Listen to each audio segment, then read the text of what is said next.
जय हिंद। तो आज की क्लास में हम लोग पढ़ने वाले हैं स्टैटिक्स के बारे में, ठीक है। और ये स्टैटिक्स हम लोग पढ़ेंगे डाटा इंटरप्रिटेशन, जो चैप्टर ऑलरेडी हम लोगों ने स्टार्ट किया था, ठीक है। इसका ये पार्ट 2 है, मतलब सेकंड क्लास है। और सेकंड क्लास में हम लोग स्टैटिक्स के बारे में पढ़ेंगे।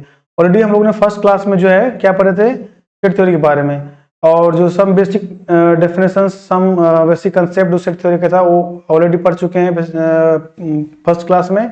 और हम लोगों ने डाटा इंटरप्रिटेशन का जो सिलेबस था उसको भी देख चुके थे। तो आज की क्लास में हम लोग पढ़ने वाले हैं स्टैटिक्स, ठीक है। और स्टैटिक्स के अंदर हम लोग पढ़ेंगे मिड, मीडियन, मोड, ठीक है।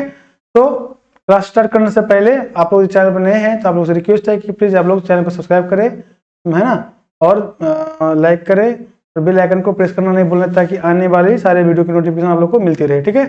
और जो वीडियो जब आपका दोस्तों को भी आप लोग को क्लासेस को शेयर करना है, ताकि मैक्सिमम सब्सक्रिप्शन मिलेगा इस चैनल को, ठीक है। क्योंकि आप लोग के सब्सक्रिप्शन से ही जो है, आप लोगों के लाइक से ही हम लोग भी मोटिवेशन मिलता है।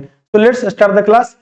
तो जैसे कि ऑलरेडी हमने सिलेबस के बारे में डिस्कस कर चुका था, तो ये सिलेबस में फर्स्ट जो हमारा पार्ट 1 था, पार्ट 1 में हम लोगों ने क्या पढ़ा था, पार्ट 1 था डेटा इंटरप्रिटेशन का जो टॉपिक था। पार्ट 1 के अंदर हम लोग पढ़ा था सेट थ्योरी के बारे में। किसके बारे में? Set theory. जिन लोगों ने सेट पार्ट 1 क्लास नहीं देखा है, जो फर्स्ट क्लास नहीं देखा है डाटा इंटरप्रिटेशन का, वो लोग अब जो है, मैं मतलब ये जो डिस्क्रिप्शन में मैं उसका लिंक दे दूंगा, और आप लोग ऑलरेडी चैनल पर जाके भी देख सकते हैं, ठीक है। तो सेट थ्योरी होता क्या है, यहाँ से स्टार्ट करते हैं कि व्हाट इज सेट थ्योरी, मतलब सॉरी व्हाट इज स्टैटिक्स, ठीक है। सेट थ्योरी हमारा हो गया। What is statics? स्टैटिक्स का मतलब होता है कि टू कलेक्ट नंबर, यानी collection of number, analyse and interpretation. मतलब पहले आप डाटा कलेक्ट कर लो। डाटा का मतलब क्या है? नंबर को कलेक्ट करना है। जैसे किसी स्कूल में गए तो जो डिफरेंट क्लासेस है, वो डिफरेंट क्लासेस के स्टूडेंट्स का डाटा को कलेक्ट करना है, फिर इसको एनालाइज करना है कि किस क्लासेस में, मतलब आपको एक टारगेट दिया जाएगा, इस क्लास में आपको ये फाइंड आउट करना है, ये फाइंड आउट करना है। तो मतलब जो डेटा आपने कलेक्ट किया उसी को एनालाइज करना है, ठीक है। फिर उस एनालाइज का जो आउटपुट आएगा, एनालाइज करने के बाद जो आपको आउटपुट आएगा, वही इसी डेटा को हम लोग उसी पे वर्क करते हैं, है ना। वही होता है हमारा इंटरप्रिटेशन, ठीक है। तो डेटा के हिसाब से जो क्वेश्चंस है उसका रिजल्ट निकाला, दैट इज कॉल्ड इंटरप्रिटेशन। तो हम लोग देखते हैं इसमें। तो इसका मतलब क्या हो गया, सिंपल हम लोग बात करें तो इसमें क्या करते हैं, फर्स्ट क्या होता है हमारा, कलेक्शन होता है। सेकंड क्या होता है हमारा, एनालिसिस होता है। और थर्ड हमारा क्या होता है, इंटरप्रिटेशन होता है, ठीक है। यही होता है हमारा स्टैटिक्स। अब उसमें डिफरेंट काइंड्स से हम डेटा को कलेक्ट करेंगे, एनालाइज करेंगे, है ना, फिर उसको इंटरप्रेट करेंगे। तो हम लोग इस चीज को देखते हैं। तो इन चीजों में सबसे पहले जो डेटा का जो कलेक्शन होता है, ठीक है, तो कुछ कलेक्शन देखते हैं कि कैसे कलेक्ट करते हैं डेटा। सबसे पहले how to collect the data, है ना, डेटा को कैसे कलेक्ट करना चाहिए। तो डेटा कलेक्ट करने का मेनली दो तरीका होता है, जिसको हम लोग बोलते हैं कि अनग्रुपेड। एक होता है अनग्रुपेड, दूसरा होता है ग्रुपेड। क्या होता है? दूसरा होता है ग्रुपेड। अनग्रुपेड को कहीं कहीं रो डेटा भी बोलते हैं, ठीक है। अनग्रुपेड डेटा मतलब अनग्रुपेड डेटा या रॉ डेटा, इसी को बोलते हैं, इसको बोलते हैं ग्रुपेड डेटा, ठीक है ना। देखो यहाँ पे क्या है, there two things. Number 1 is ungrouped and grouped data. देखो ये दोनों क्या है, डेटा कलेक्ट करने का एक तरीका है, दिस इज द वे, ठीक है। अब ग्रुपेड और अनग्रुपेड से हम थोड़ा सा ये देखेंगे कि अनग्रुपेड का मतलब क्या होता है कि कोई ग्रुप डिफाइंड नहीं हो। जैसे आपने स्कूल में गया और सारे क्लास के बच्चे को आपने एक साथ कलेक्ट, मतलब जो है डेटा को ले लिया, ये हो गया अनग्रुपेड, कोई ग्रुप नहीं है ना।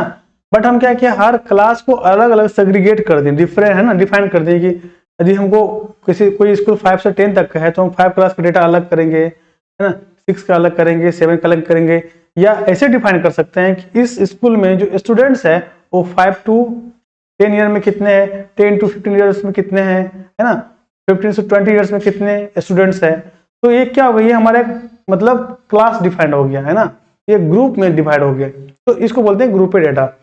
और जब जैसे अनग्रुपेड का हम एग्जांपल बोल रहे हैं, सपोज करो कि जैसे 2 2 वैसे क्या 1 3 4 2 5 6 7, इस टाइप से हमने डाटा कलेक्ट कर रहा है सिंपल वे में, ठीक है। कोई ग्रुप दिख रहा है नहीं ना, कोई मतलब इस डेटा का कलेक्शन का कोई रूल रेगुलेशन नहीं है। तो इस टाइप का जो डेटा होता है उसको हम लोग बोलते हैं अनग्रुपेड डेटा या रॉ डेटा। ठीक है, क्लियर हो गया। दूसरा होता है ग्रुपेड। ग्रुपेड का मतलब होता है, जैसे हमने क्या बताया, सपोज करो कि हम एक एज ले लेते हैं, एक हमारा एज हो गया और नंबर ऑफ चिल्ड्रेन, ठीक है, नंबर ऑफ चाइल्ड, ये जो भी है आप लिख लो। तो हम यहाँ पे डिफाइन करते हैं कि 2 से 4 साल का जो बच्चा है, ठीक है, किसी 4 से 6 साल का बच्चा है, 6 से मतलब 8 और 8 से 10 ले लिए। हम क्या किए, ये 4-5 ग्रुप में डिवाइड कर दिए और आपको बोले कि collect the data of child, है ना, belongs between 2 to 4, 4 to 6, 6 to 8 and 8 to 10 ages. ठीक है, इन सिटी, किसी सिटी में हमको इस एज में कितना बच्चा है, तो मान लो इस एज में 2 से 4 के बीच में, हम आगे बताएंगे कहाँ पे ये लिमिट भी आता है, बाद में बताएंगे। देखो अब इसमें हम बता देंगे आपको कि बताओ कि भाई 2 से 4 के बीच में 10 स्टूडेंट है या 10 बच्चे हैं किसी सिटी में, इसमें जो है 15 बच्चे हैं, इसमें जो है 12 बच्चे हैं, इसमें है 20 बच्चे, कुछ भी हो सकता है। तो ये एक एज का आपका क्या है, आपने एक एज डिफाइन कर दिया कि ये एक ग्रुप बना दिया, 2 से 4 साल के बच्चा इस ग्रुप में रहेगा, 4 to 6 एज का जो चाइल्ड है वो इस ग्रुप में रहेगा। ठीक है, तो उस टाइप से जब डेटा को कलेक्ट करते हैं हम लोग, तो इसी को बोलते हैं ग्रुपेड, यानी collection of data in A proper group, है ना। तो जब हम ग्रुप में, किसी ग्रुप में किसी भी डेटा को कलेक्ट करते हैं तो उसको बोलते हैं ग्रुपेड डेटा। ठीक है, फिर इसी में जब हम उसका मेन, मीडियन, मोड वगैरह जब पढ़ें बनाएंगे या कुछ, है ना, इस टाइप से, तो हमारा एनालिसिस होगा। ठीक है, और जो हमारा रिजल्ट आएगा वो हमारा इंटरप्रिटेशन होता है, कि हम इंटरप्रिटेशन करते हैं कि ये डेटा हमने कलेक्ट किया, उसमें एनालाइज किया, तो इसका आउटपुट ये आ गया। समझ में आ गया आपका क्या होता है कलेक्शन, क्या होता है एनालिसिस, क्या होता है और इंटरप्रिटेशन क्या होता है। ठीक है, तो ग्रुपेड डेटा एंड अनग्रुपेड डेटा में कोई दिक्कत तो नहीं होगा। ठीक है, चलो दूसरा चीज ये होता है जब ग्रुपेड डेटा आता है, देखो यहाँ पे ये क्या है, हमारा ग्रुपेड डेटा का पार्ट है। जब ग्रुपेड डेटा आता है तो ग्रुप बनाएंगे, तो ग्रुप में स्टैटिक्स में मेनली इंटरवल के हिसाब से चलता है, इसको बोलते हैं इंटरवल। ये जो होता है हमारा, इसको बोलते हैं क्लास इंटरवल। क्या बोलते हैं, क्लास इंटरवल। आप लोग 8, 9, 10 में पढ़ा होगा। ठीक है, चलो एक हम मतलब चलो इस पे दिख रहा है ना, एक ये क्या है हमारा, देखो 2 to 4 एक इंटरवल ले लिया, यहाँ पे लिख देते हैं सी है। सी ए का मतलब होता है क्लास इंटरवल। एक किसका क्लास इंटरवल है, एज का है। ठीक है, एज का है। तो 2 से 4 साल के बच्चे, तो जो 2 to 4 आपको दिखाई दे रहा है, 2 to 4, इसको बोलते हैं लोअर लिमिट। क्या बोलते हैं, लोअर लिमिट, एल एल। और इसको बोलते हैं हम लोग, ये जो है 4 है, इसको बोलते हैं अपर लिमिट। ठीक है, lower limit and upper limit. Lower limit मतलब क्या होता है, जो हमारा लेफ्ट साइड में होता है। अब इसका देखो, इस क्लास का 2 to 4 जो क्लास है, इस क्लास का लोअर लिमिट कितना है, तो क्या है लोअर लिमिट 2, और इसका अपर लिमिट कितना है 4। तो ये अपर लिमिट।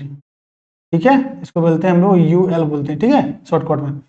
और इसको बोलते हैं लोअर लिमिट, तो क्या बोलते हैं हम लोग शॉर्टकट में, एल एल। तो मतलब किसका मतलब क्या है कि डिफरेंट क्लास का different lower limit upper limit होगा, सबका सेम नहीं होगा। समझ में आ गया, यानी सब क्लास का, each and every class having their own lower limit and their own upper limit. ठीक है, कोई किसी के साथ नहीं जाता है। तो समझ करिए जो हमारा सेकंड क्लास है 4 to 6, तो इसका लोअर लिमिट कितना हो जाएगा 4, और इसका अपर लिमिट कितना हो जाएगा 6। ठीक है, तो इसको देखो ध्यान से समझो चीजों को। ठीक है ना, क्योंकि हम डिटेल में सबका डेफिनेशन नहीं लिखा सकते हैं, क्योंकि लिखाएंगे तो फिर बहुत लंबा क्लास हो जाएगा। ठीक है, और ये आपको डेफिनेशन पूछा भी नहीं जाएगा, बस कंसेप्ट आपको पता होना चाहिए, ताकि जब क्वेश्चन आए तो इजीली आप लोग उसको बना सकता है। ठीक है, तो ये हो गया। अब जब देखो, ये तो हो गया हमारा एक ग्रुपेड डाटा, अनग्रुपेड डाटा का और क्लास इंटरवल का। जब क्लास इंटरवल आता है, the class interval comes in grouped data. Grouped data जब आएगा जब हमारा क्लास इंटरवल, ठीक है ना, सीए के बारे में बात करते हैं, या मतलब not compound interest, this is class interval. Class interval, ठीक है। तो क्लास इंटरवल में एक होता है क्लास साइज बोलते हैं, ठीक है, या क्लास हाइट बोलते हैं, दोनों दे आर बोथ थिंग्स। क्या होता है, देखो क्लास साइज या हाइट, क्लास साइज कभी कभी पूछ देगा आपको कि इस क्लास का साइज क्या है, हाइट क्या है। तो क्लास साइज हाइट निकालने के लिए क्या करते हैं हम लोग, upper limit minus lower limit, ये फॉर्मूला आता है, upper limit minus lower limit. Suppose करो इस क्लास का 4 to 6 क्लास का हमको क्लास हाइट या क्लास साइज निकालना है। इसका अपर लिमिट कितना है 6 माइनस इसका लोअर लिमिट क्या है 4, कितना हो गया 2। तो 2 इज द क्लास साइज और class height of the class interval 4 to 6। ठीक है, यानी 4 to 6 क्लास इंटरवल का जो साइज है, क्लास साइज क्या है 6 माइनस 4 इक्वल टू 2, यानी upper limit minus lower limit. ठीक है, उसके बाद होता है क्लास मार्क। ठीक है, ये इसको हटा दें। एक होता है क्लास मार्क, क्या बोलते हैं हम लोगों को, क्लास मार्क। तो क्लास मार्क क्या होता है, क्लास मार्क, क्लास मार्क का मतलब होता है कि upper limit plus lower limit by 2। ये फॉर्मूला है क्लास मार्क का, ये फॉर्मूला है, एकदम याद रखना है। What is the formula of class mark, upper limit minus lower. अभी फॉर्मूला बता रहे हैं थोड़ा सा, क्योंकि ये चीज हमारे क्वेश्चन हम सॉल्व करेंगे तो हमारे पास ये आएगा।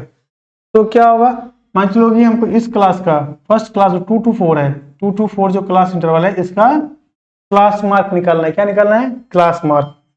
तो क्लास मार्क निकालना है तो क्या होगा, लोअर लिमिट अपर लिमिट जो प्लस करना है, कोई इधर से करो या उधर से, 4 + 2 करो या 2 + कोई दिक्कत नहीं, 2 से डिवाइड, 4 to 6 by 2, 2 3 जा 6 यानी 3 क्या आ गया, 3 is the class mark of the class interval 2 to 4।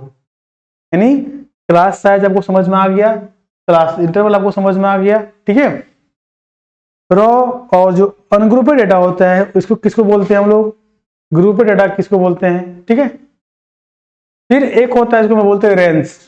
Range जो होता है, रेंज का मतलब होता है, एक होता है, चलो इसको मिटाते हैं। रेंज जो होता है, देखो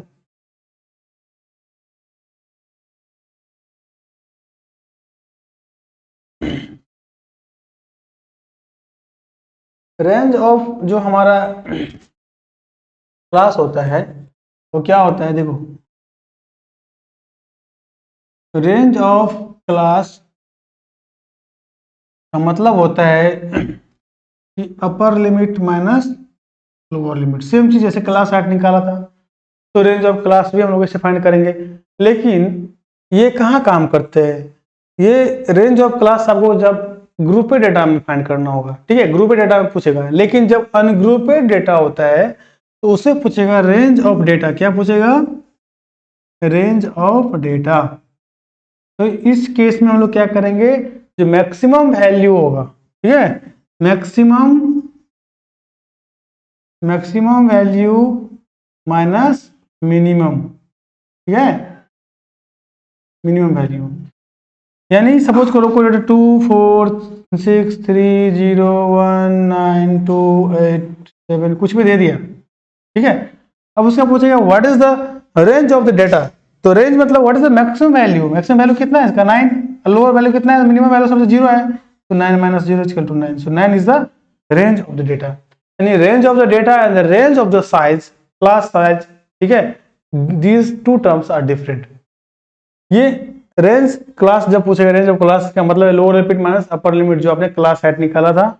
but in the case of range of data, ungrouped data, you have to find the maximum value minus minimum value. ठीक है, इसको जो है हमेशा याद रखना है कि ये कैसे बनाएंगे। ठीक, देखो ये क्या है, फ्रीक्वेंसी डिस्ट्रीब्यूशन। फ्रीक्वेंसी का मतलब पहले समझते हैं कि फ्रीक्वेंसी होता क्या है। फ्रीक्वेंसी का मतलब होता है, सपोज करो कोई डेटा लिखे हम लोग, जैसे 1 2 3 4 2 3 2 2 है ना, 8 7 5 जो मन होता है लिख दिए, डेटा लिखे।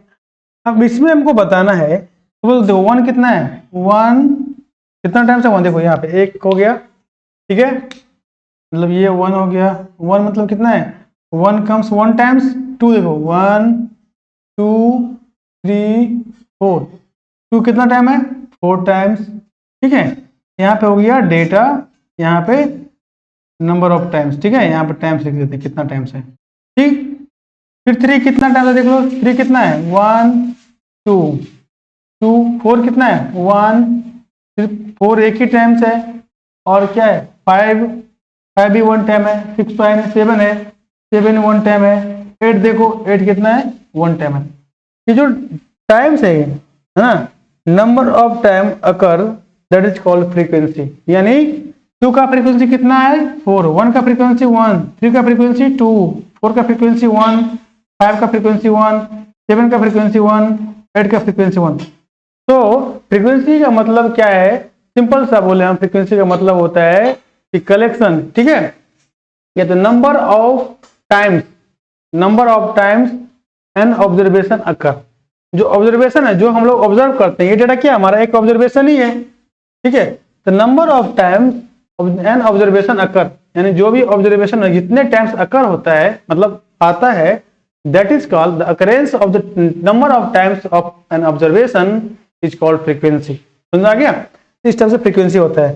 तो फ्रीक्वेंसी का 2 टाइप से डिस्ट्रीब्यूशन होता है, ठीक है। एक तो होता है कि डिस्क्रीट डिस्ट्रीब्यूशन। डिस्क्रीट जैसे इसको हम बात करें, यदि हम इसी की बात करें, मान लो इसको हम दे दें, इसी को हम टेबल में यहाँ पे ऐसे बना दे, सपोज करो, इसको लिखते हैं हम लोग, क्या लिखेंगे फ्रीक्वेंसी। अब ये फ्रीक्वेंसी हो गया, ठीक है, अकरेंस ऑफ डेटा ये हो गया फ्रीक्वेंसी। इसका मतलब देखो क्या हो गया, टेबल बन गया तुम्हारा, ये डेटा है, ये इसका फ्रीक्वेंसी है। या इसको हम ये भी दे दें, मान चलो क्लास दे दें, ठीक है, क्लास 1 में 1 बच्चा है, इसको नंबर ऑफ स्टूडेंट बोल दें, इसको क्लास बोल दें, तो क्या हो गया, क्लास 1 में 1 स्टूडेंट है, क्लास 2 में 4 स्टूडेंट है, क्लास 3 में 2 स्टूडेंट है, क्लास 4 में 1 स्टूडेंट, क्लास 5 में 1 स्टूडेंट, क्लास 7 में 1 स्टूडेंट एंड क्लास 8 में 1 स्टूडेंट। हम इस तरफ से डेटा, देखो ये क्या है, थोड़ा सा ये चीज इजी होता है समझने में, इसलिए मैं एग्जाम्पल के तौर पर ले रहा हूँ। तो जब इस टाइप से डेटा का कलेक्शन होता है ना, उसके अकरेंस ऑफ ऑब्जर्वेशन को हम ऐसे लिखते हैं, तो that is called discrete frequency distribution. इसको क्या बोलते हैं, डिस्क्रीट। ये हमारा क्या है, ये हमारा ये जो हमारा देख रहे हो फ्रीक्वेंसी का डिस्ट्रीब्यूशन किया गया है, ये डेटा को हम लोग इस टाइप से लिखें, इसका फ्रीक्वेंसी को डिस्ट्रीब्यूट कर दिए, है ना। यहाँ पे देखिए कितना कितना टाइम आ रहा है, और इसके अकॉर्डिंग हमने इसको टेबल में सेट कर दिया। That means the occurrence of this frequency in discrete way, that is called discrete frequency distribution. एक होता है continuous distribution, continuous frequency distribution. अब कंटिन्यूअस ये क्या है, ये तुम्हारा क्या था इसको बोलोगे तो ये हमारा डिस्क्रीट फ्रीक्वेंसी डिस्ट्रीब्यूशन, ठीक है, ये हमारा डिस्क्रीट है। लेकिन जब हम बात करते हैं कंटिन्यूअस फ्रीक्वेंसी डिस्ट्रीब्यूशन, तो कंटिन्यूअस का मतलब होता है कि अब यहाँ पे एक प्रॉपर क्लास इंटरवल डिफाइन करना पड़ेगा, ठीक है। जैसे सपोज करो हम यहाँ पे लिख दिए, यहाँ पे CLASS क्लास, यहाँ पे लिख दिए हम लोग फ्रीक्वेंसी, क्या लिख दिए भाई साहब, फ्रीक्वेंसी। और यहाँ डिफाइन करें कि 1 से लेके जो 5 तक का क्लास है, 5 से लेके 10th का स्टूडेंट है ना, ज़्यादा हो जाएगा क्या, 1 to 4 कर दो, ठीक है, 4 to 8 कर दो, 8 to 12 कर दो। अभी तो कितना तक लेते हैं, छोड़ देते हैं। ये मैंने क्लास कर दिया कि 1 से 4 के बीच में सपोज करो 12 स्टूडेंट है, 4 to 8 के बीच में सपोज करो 15 स्टूडेंट है, इसके बीच में करो 10 स्टूडेंट है। जब एक क्लास डिफाइंड हो जाए, ये देखो सिंगल है ना, बट यहाँ पे क्या है, एक क्लास इंटरवल डिफाइंड हो गया। जब इस टाइप से क्लास इंटरवल डिफाइंड होता है तो इसको हम लोग बोलते हैं कंटिन्यूअस, है ना, कंटिन्यूअस डिस्ट्रीब्यूशन, फ्रीक्वेंसी डिस्ट्रीब्यूशन। क्या बोलते हैं इसको, ये हमारा क्या है, कंटिन्यूअस फ्रीक्वेंसी क्या है, डिस्ट्रीब्यूशन, ठीक है, ठीक है। देखो एक और टर्म हम लोग देखते हैं जिसका नाम है कम्युलेटिव फ्रीक्वेंसी। क्या है ये, कम्युलेटिव फ्रीक्वेंसी, ठीक है। देखो अब जितने हम लोग थोड़ा सा टर्म्स के बारे में जानने की कोशिश करते हैं, ठीक है ना, तो अभी जो जितने भी टर्म्स हम बताते जा रहे हैं उस सबको नोट करके प्रॉपर लिखना है, ठीक है। क्योंकि जैसे मेन मिडिल मोड हम स्टार्ट करेंगे तो क्या होगा कि टर्म्स वहां पे सारे यूज होगा, ठीक है। फिर वहां पे हम इस टर्म्स के बारे में डिस्क्राइब नहीं करेंगे, क्योंकि हम वहां पे क्वेश्चन को कैसे बनाना है वो सीखेंगे, ठीक है। तो ये सारे टर्म्स को जो है एकदम देखना है अच्छा से, ठीक है। तो हमारा जो टर्म्स है इसको बोलते हैं हम लोग कम्युलेटिव फ्रीक्वेंसी। कम्युलेटिव फ्रीक्वेंसी को शॉर्टकट में हम लोग CF, ठीक है, क्या लिखते हैं इसको, CF से इंडिकेट करते हैं, कम्युलेटिव फ्रीक्वेंसी। फ्रीक्वेंसी आप लोग को समझ में आ गया, फ्रीक्वेंसी का मतलब क्या होता है, अकरेंस ऑफ ऑब्जर्वेशन, है ना, कितने टाइम्स जो है ना अकर होता है या काउंटिंग होता है, कलेक्शन होता है ऑब्जर्वेशन। तो हमने क्या किया, एक डेटा एक टेबल के थ्रू आपको समझाने की कोशिश कर रहे हैं कि फ्रीक्वेंसी, कम्युलेटिव फ्रीक्वेंसी होता क्या है। देखो कैसे फाइंड करते हैं, how to find the cumulative frequency, that is the question. ठीक है, तो हम लोग देखते हैं। देखो यहाँ पे हमने क्या क्या मार्क्स कर दिया, एक इंटरवल डिफाइन कर लिया इस टाइप से, 0 to 10, 10 to 20, 20 to 30, 30 to 40, 40 to 50 and 50 to 60।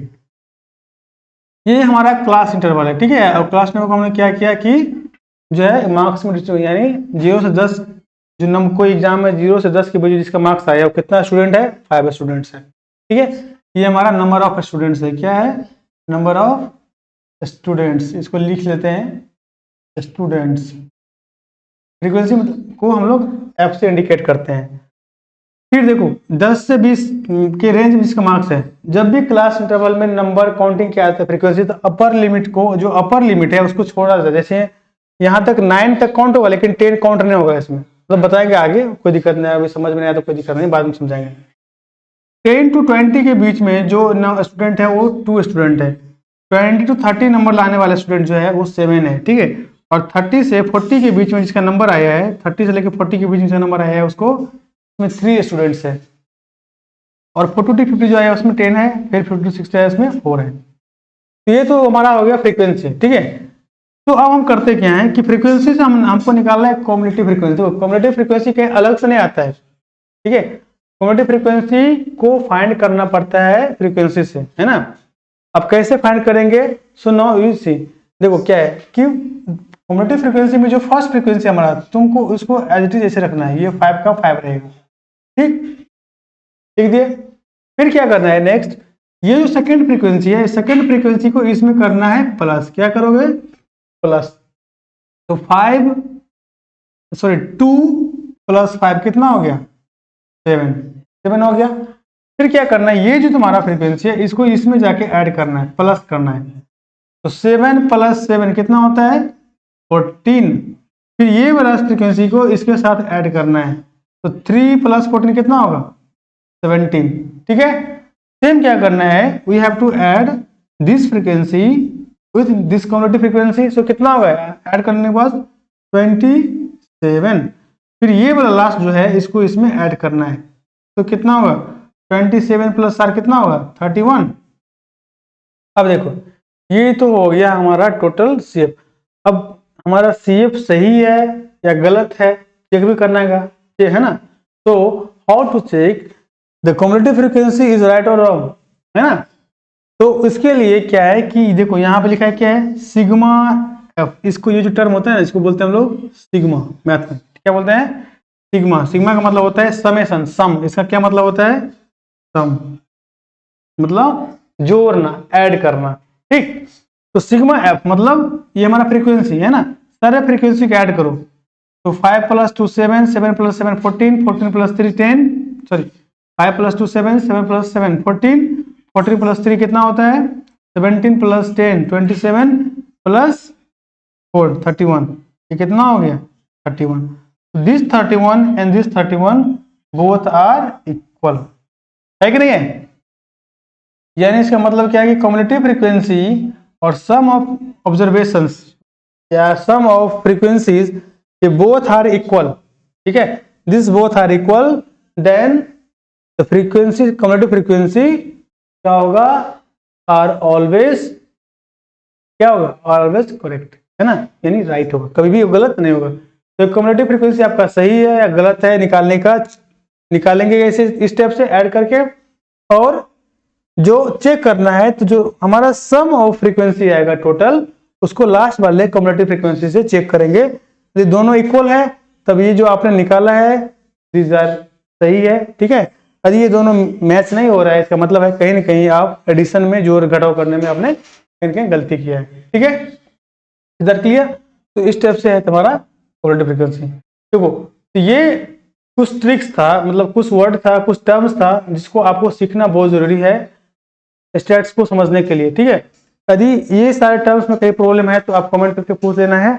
और KeIndia.in वेबसाइट पे भी आप पूछ सकते हैं क्या है कि india.in ये वेबसाइट है, इस पे जाके भी आप लोग क्वेरी छोड़ सकते हैं और वहाँ पे भी आर्टिकल सब दिया हुआ है, बहुत सारा चीज़ है, वहाँ पर टेस्ट भी आने वाले हैं, आप वहाँ पे फ्री ऑफ कॉस्ट टेस्ट भी दे सकते हो। ठीक है, ये कुछ टर्म्स है।